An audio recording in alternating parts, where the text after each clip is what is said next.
When someone undergoes an evaluation for transplant, a lot of things are taken into consideration. Most importantly is their medical condition. Are they in good enough medical condition to do well with the surgery and to do well afterwards with a minimum of complications that can occur? And so we look at things like their cardiac status, their physical status, how functional they are at the time. We look at their lung status.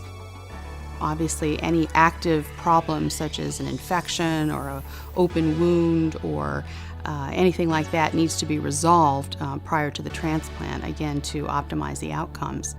I think each center has its own comfort level with level of risk. Our center is a very large center in experience, so we tend to take patients, I think, who are a little on the higher risk side. I mean, we do a spectrum of patients, but feel comfortable with those who have a higher risk level. Again, in part because we have a lot of specialists here who can help us with the management of their cardiac problems or lung problems, etc. In terms of if there anything a patient can do to improve or reduce their risk, this is something I spend a lot of time on when I evaluate patients because there are some things that are not modifiable.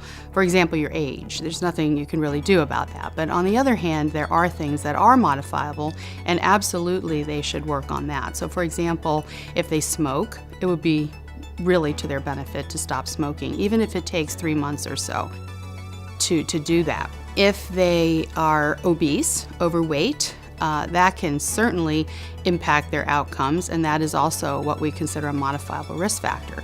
Many of our patients who need a transplant are diabetic, and the better their diabetes is controlled before the transplant, the better they will do as well. So I think it's worthwhile that they work with their local physician to get their diabetes under the best control they can, because this will set them up for success after transplant.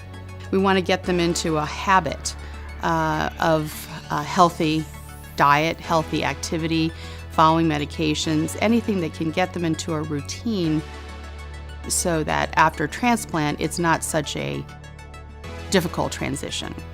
And for those patients who are just weak, it's a tough situation because patients with organ failure are very fatigued usually and can't do a lot. But on the other hand, I try to explain to them it's like preparing for a marathon. Anything they can do to improve their physical activity, whether it's just walking in the neighborhood, walking in their house, to increase their physical activity and the status of their condition, to improve their physical condition when they come in for the transplant, will certainly help them recover.